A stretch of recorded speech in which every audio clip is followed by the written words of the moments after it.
Buen día, ¿cómo están? Les queremos dar la bienvenida al nuevo bloque de deportes, en el cual queremos primero agradecer al sitio de la memoria y también a la Mesa de Derechos Humanos y decir que esto también es una iniciativa por parte de la Comisión de Juventudes y vinieron más de 100 chicos al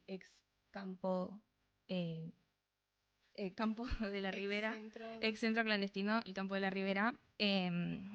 Y nada, queríamos también invitarlos a la marcha del martes a las 16 horas en Colón y Cañada. Y vamos a ir hasta Tribunales, que es cerca de Ciudad Universitaria. Así que nada, yo soy Clary y está Cami. Yo soy Maya. Ay, Y mi nombre es Daniela. ¿Sigo presentando?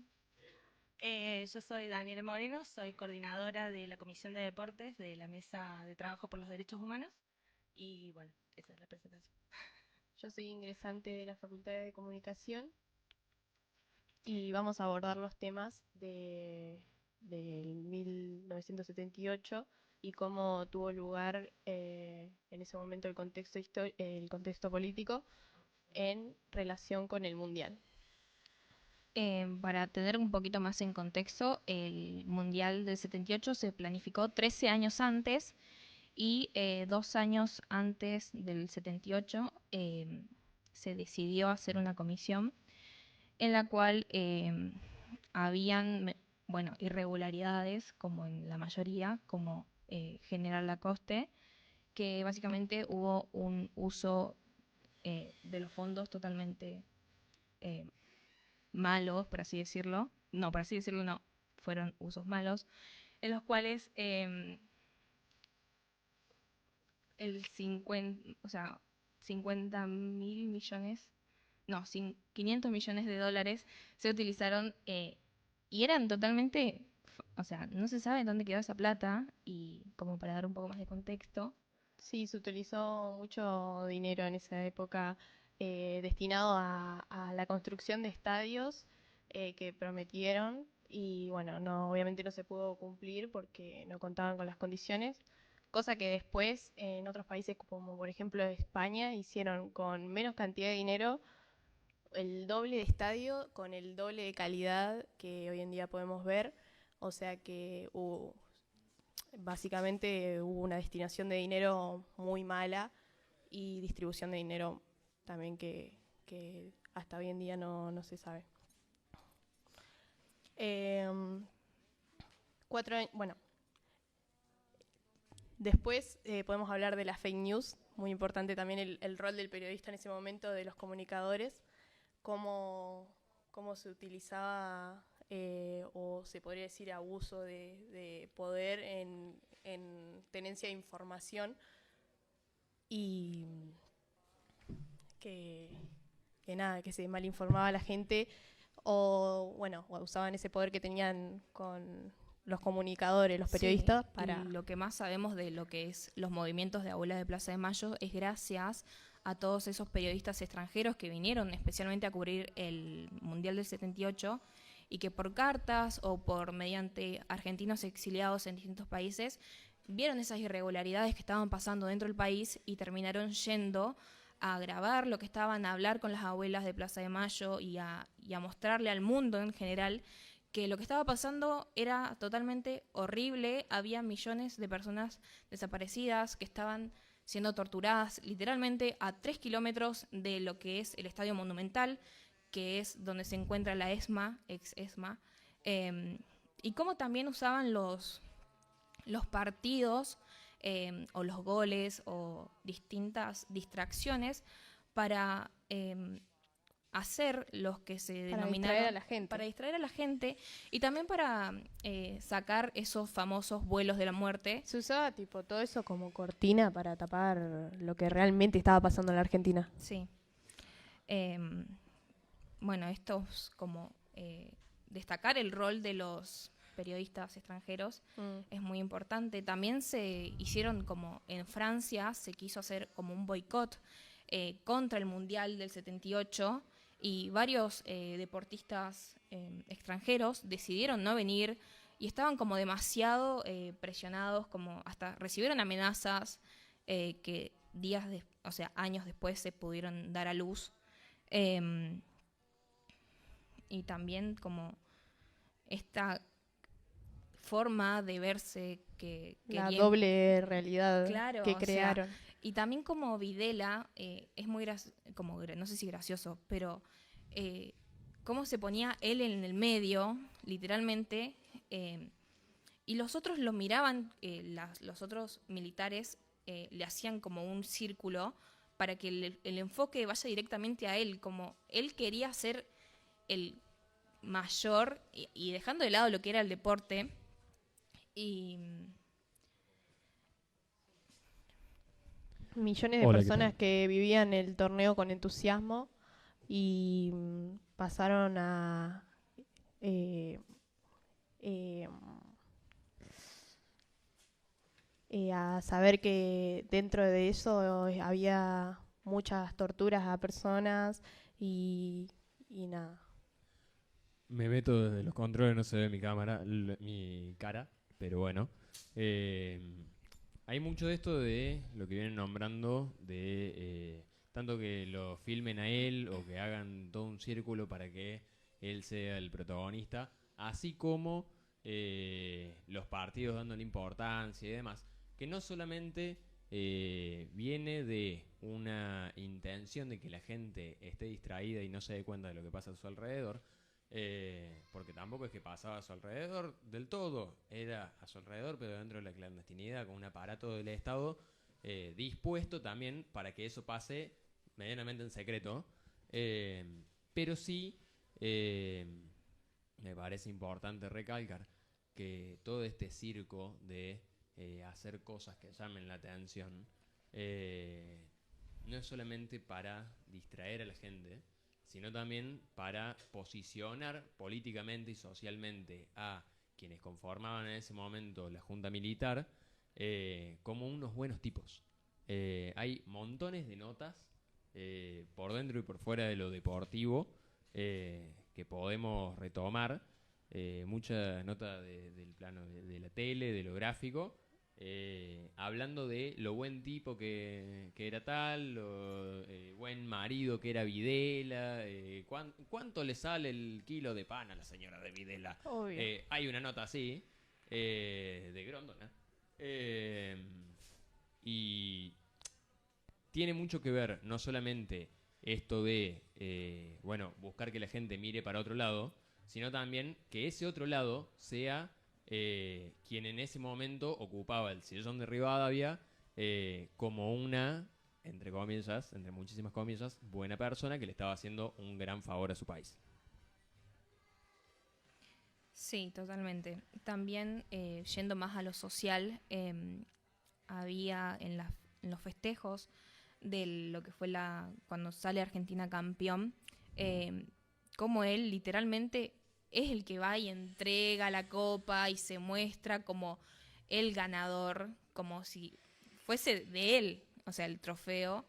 Y también cuando sale campeón Argentina y en los festejos de la Plaza de Mayo se escucha como abajo la dictadura. Y esto como que se muestran en los medios, pero como que nadie lo tenía en cuenta porque sigue después un montón más de tiempo estas cosas, estas atrocidades que pasaban. Y bueno, vuelvo a repetirlo porque es como bastante importante, creo yo, de que donde se estaba ganando el Mundial, donde había millones de personas festejando que habían ganado el Mundial, habían personas que estaban con los ojos tapados, que estaban sufriendo, que estaban sin saber qué día era, qué estaba pasando en su vida, solamente escuchando quizás algún grito de gol. Y O era, el relato de Claudio Tamburini, que decía que cuando salieron a festejar el mundial, la final ganada, se escucha un grito de fondo entre el vamos campeón como abajo Argentina, un grito, abajo la dictadura, y cómo se visibiliza también ahí entre medio de los festejos lo que realmente estaba pasando. claro. no sé si como hincha, como parte de tipo de la parte de hinchas de la mesa, ¿qué es lo que vos sentís al respecto de estas cosas? O sea, el salir y querer festejar algo y que a la vez quieras mostrar, che, está pasando esto en mi país. Está bien, no lo viviste, pero Sí, no, es no soy tan el grande. sentimiento. Bueno, perdón. No, pienso mucho en la, ¿se escucha bien ahí? En la pasión y cómo se usó algo como la pasión futbolística, que en este país es como piedra angular de la felicidad colectiva, se usó para tapar estos crímenes. También recordaba que a muchos compañeros desaparecidos que tenían en la Perla los llevaban a la cancha para ver si alguien se acercaba a saludarlos, identificarlos y chuparlos, como dicen ellos. Entonces usar todo un aparato popular y de Claro. felicidad y de pasión. Los sacaban a repartir panfletos cerca de las canchas. Claro, Sí. para poder identificar si alguien saludaba otros compañeros. Me parece terrible, poco me emociona. Vengo de allá de la Perla y ver a los hinchas. Cuento así rapidito, tuvimos un encuentro de hinchas en la Perla. Fueron clubes como Belgrano, Talleres, Institutos, Estudiantes de Río Cuarto, y estuvieron algunos hinchas sueltos, digamos, de Vélez, y que de hecho venían de Buenos Aires. Sí. Y mucha gente, muchas familias que nunca habían ido a la Perla y que nunca habían ido desde ese lugar de hinchas, ¿no? Representando el club, pero también entendiendo nuestra historia y pudiendo reconocerse en esos compañeros desaparecidos, porque hicimos una intervención con carnets de hinchas de esos compañeros, que eran algo más que estudiantes, sindicalistas, que eran también hinchas. Entonces, bueno, encontrar ese nexo, ese punto en común, fue muy fuerte.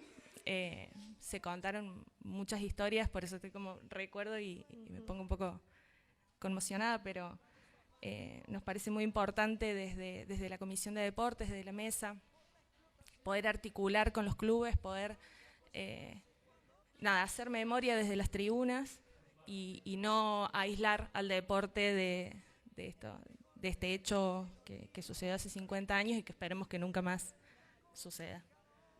Bueno, esto que me decís de que fuiste a la Perla y hablaron de un montón de cosas, también uno de los 12 cuerpos aparecidos en la Perla, en la Loma del Torito, es Alejandro Mongeau López, que era jugador de rugby, y casi el 70% de los deportistas desaparecidos eran jugadores de rugby, y que no solamente fue lo que decimos como Mundial del 78, sino que también fue otros deportes, si bien el deporte más conocido acá en lo que es el país es el fútbol, y el que siempre está como más en el foco, lo que facilitó el foco en el deporte como el fútbol fue que en los demás, que no estaban tan como vistos, ocurrieran más como desapariciones, que no sé cómo lo ves vos. Sí, o sea, hay muchos más compañeros desaparecidos quizás en clubes de rugby o en otras disciplinas que el fútbol. Tiene que ver un poco por, primero, la masividad y la exposición del fútbol. Por ejemplo, en jugadores de fútbol son ampliamente reconocidos, entonces si un compañero desaparece y es un jugador de fútbol, quizás era mucho más ruido mediático que, por un lado. Pero el fútbol siempre tuvo, una impronta alejada o se quiso despegar de lo político, ¿no? Lo futbolístico por un lado. Estoy pensando mientras hablo en Maradona, que fue uno de los jugadores que sí, o sea, unió a la política y el fútbol, politizó el fútbol, bueno, no somos solo jugadores atrás de una pelota, hay un contexto político, hay que hablar de eso. Bueno, justamente en los entrenamientos del 78 iban gente que no tenía nada que ver con el fútbol, eran políticos, a los entrenamientos de los jugadores, a hacerse presente o a querer la atención de ellos, cuando ellos en realidad lo único que querían hacer era su deporte, y ellos realmente dieron todo en cada partido y no tiene nada que ver con la política. Sí, hablando de Maradona, también lo hicieron bajar del colectivo y demostrar que él era jugador de fútbol para no llevárselo. O sea, él tuvo que bajar, hacer como jueguitos, por así decirlo, con la pelota para demostrar o tener como esa, no, yo soy jugador de fútbol, por favor no me hagan nada. Entonces como que también, hablando de Maradona, ¿no es cierto?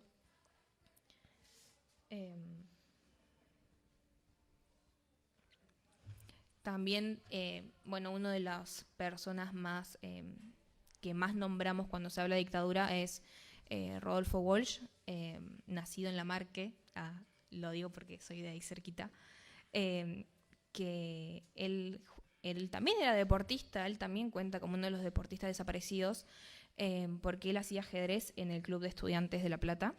Entonces es como traerlo de vuelta, que no solamente era un escritor, sino que también era deportista, aunque... Un jugador de ajedrez. Sí.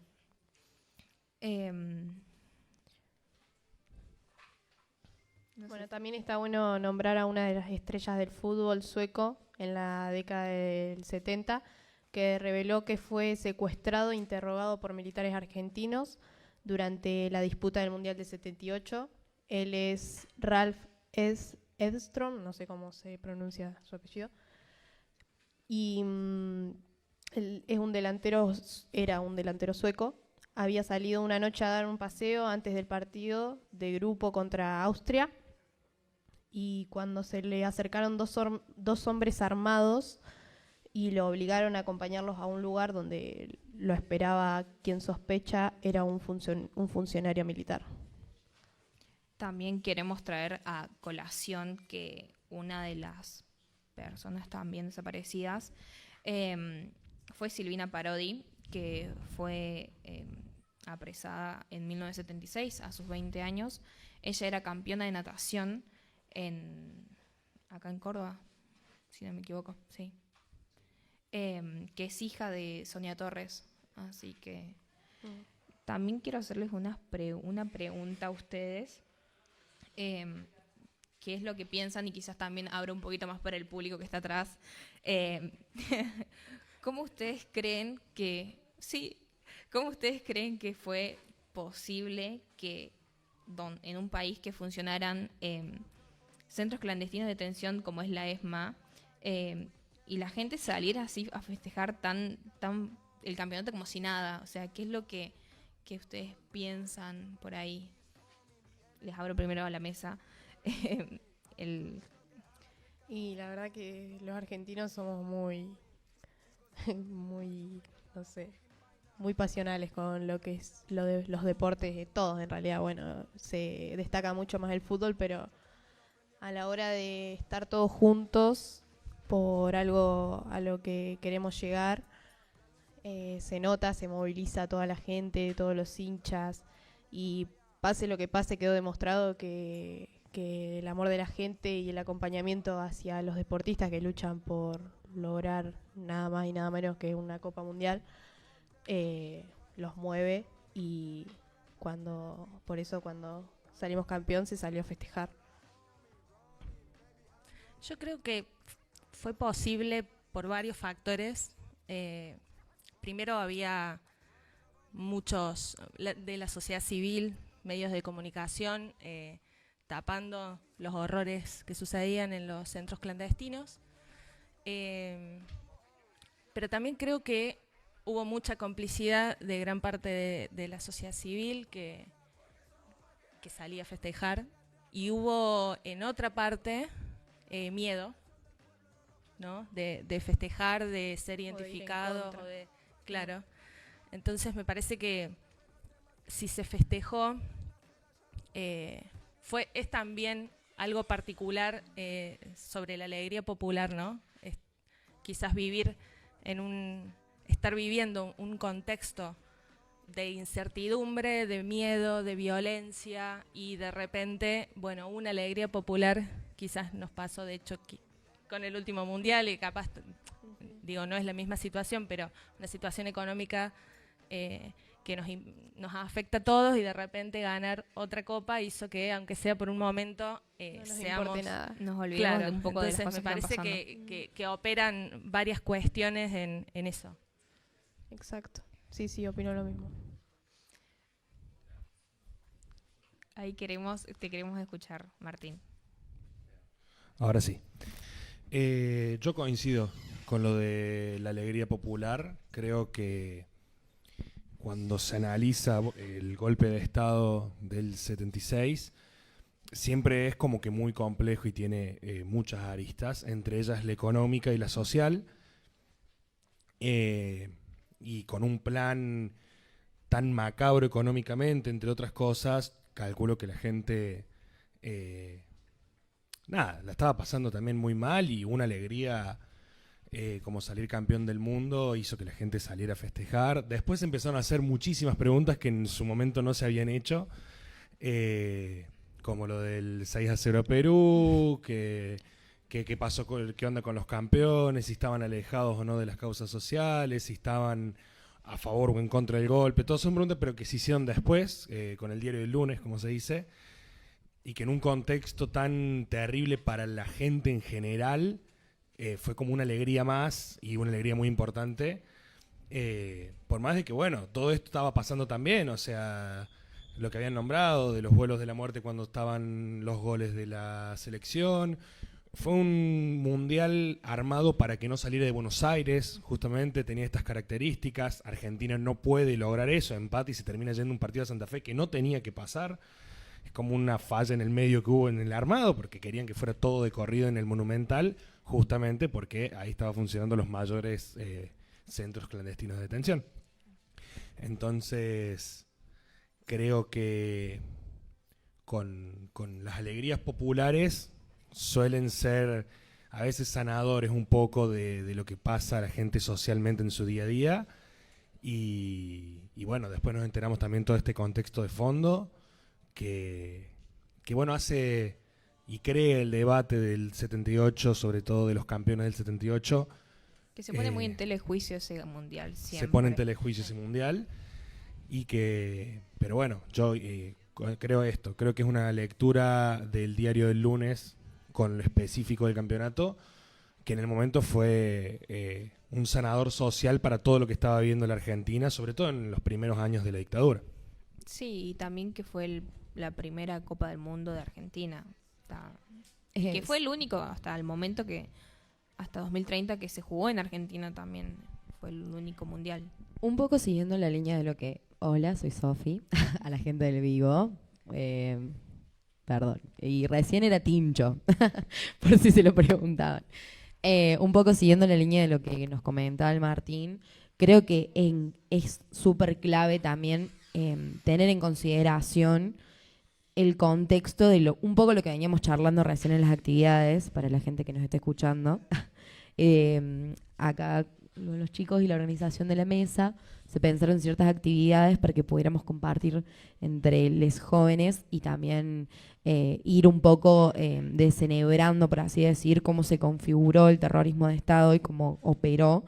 Y en gran parte de eso, una de las aristas que hoy tocamos fue la cuestión cultural.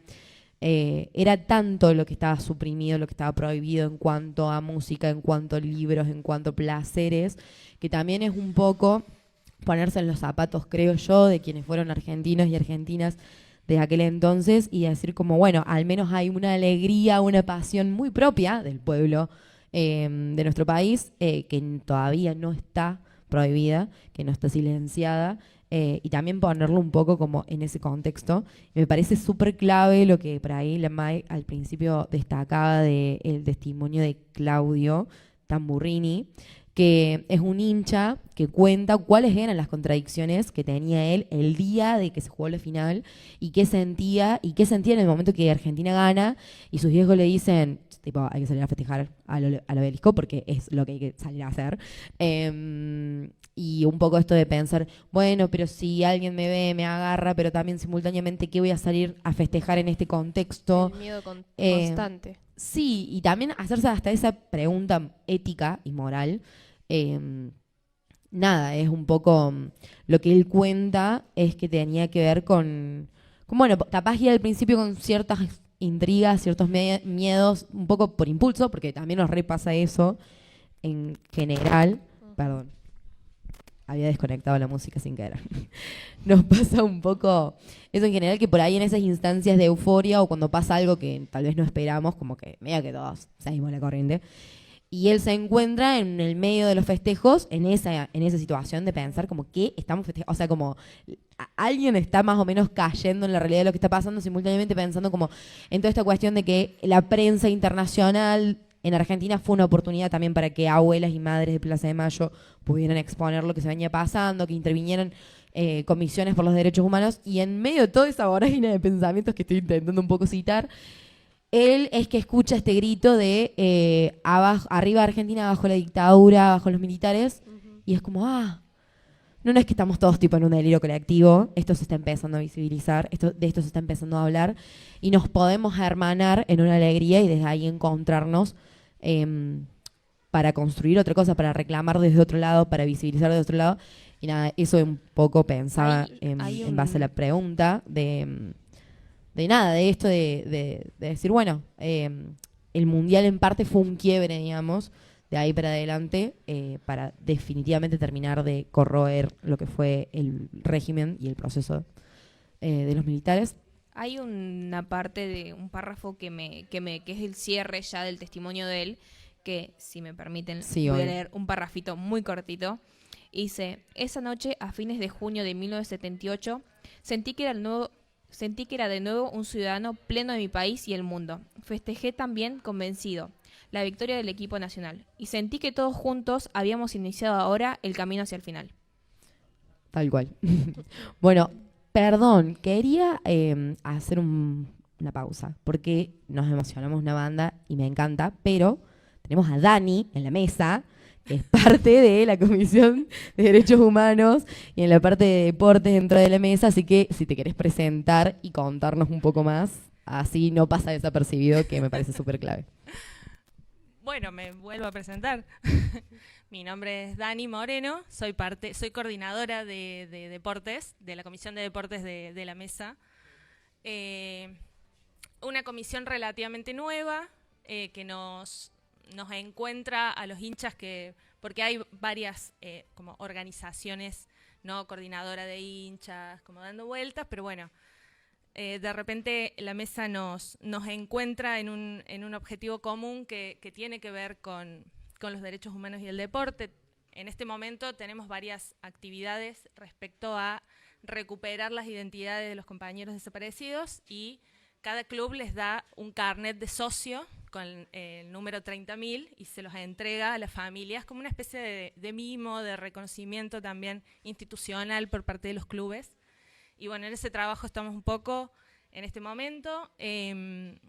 Vamos a organizar una columna en la marcha el martes, columna de hinchas, donde también es muy loco cómo nos encontramos desde la rivalidad, pero del compañerismo a la vez, ¿no? De repente tenés un hincha de Talleres abrazado a un hincha de Belgrano, marchando con un carnet de un compañero desaparecido de instituto, quizás. Es como es muy zarpada la comunidad que se forma, ¿no? Y bueno, en la mesa invitamos a quienes estén viendo o a todos quienes estén acá y quieran sumarse. No necesariamente hay que ser parte de un club o saber jugar al fútbol. Yo no sé jugar al fútbol, pero es muy lindo lo que tratamos de hacer respecto de también pensar la identidad, ¿no? La identidad del hincha y la identidad en esta época particular. No quiero hablar de más contra el presidente actual, pero perdón, no me cae bien el presidente actual. No, pero cómo se juega. Bien, ok. Pero, digo, cómo se juega la identidad y lo importante que es la identidad, ¿no? Para todos y bueno, y cómo los clubes también contienen mucha de esa identidad en cada uno.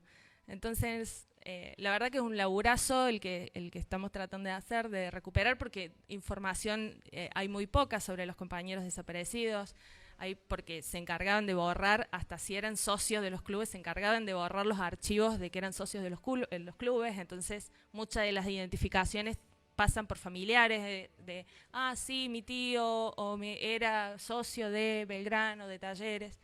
Entonces hacer esa reconstrucción, porque bueno, la Junta Militar se encargó de quemar muchos archivos en los clubes.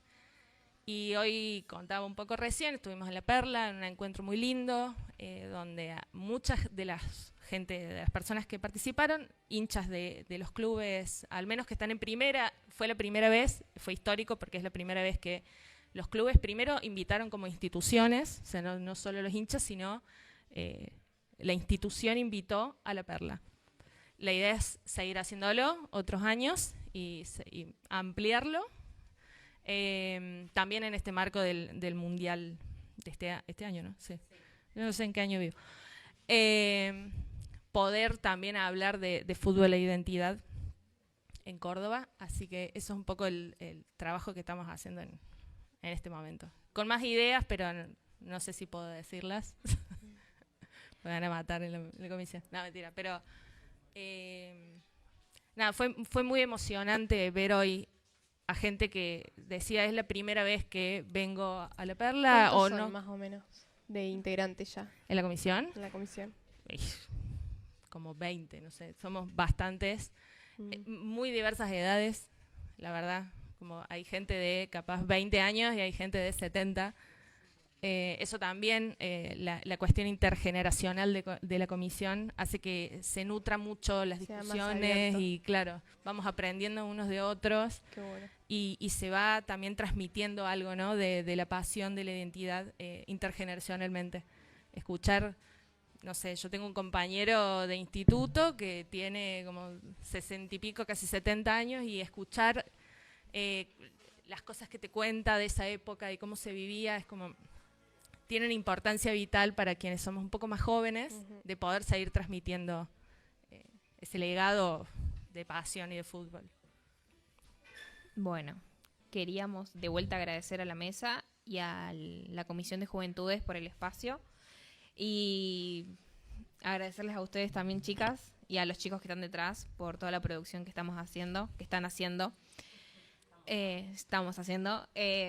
Así que nada, este bloque ha concluido y también a los oyentes queremos agradecer por el tiempo de habernos escuchado, así que los esperamos este martes 24 en Colón y Cañada para volver a repetir más que nunca, nunca más.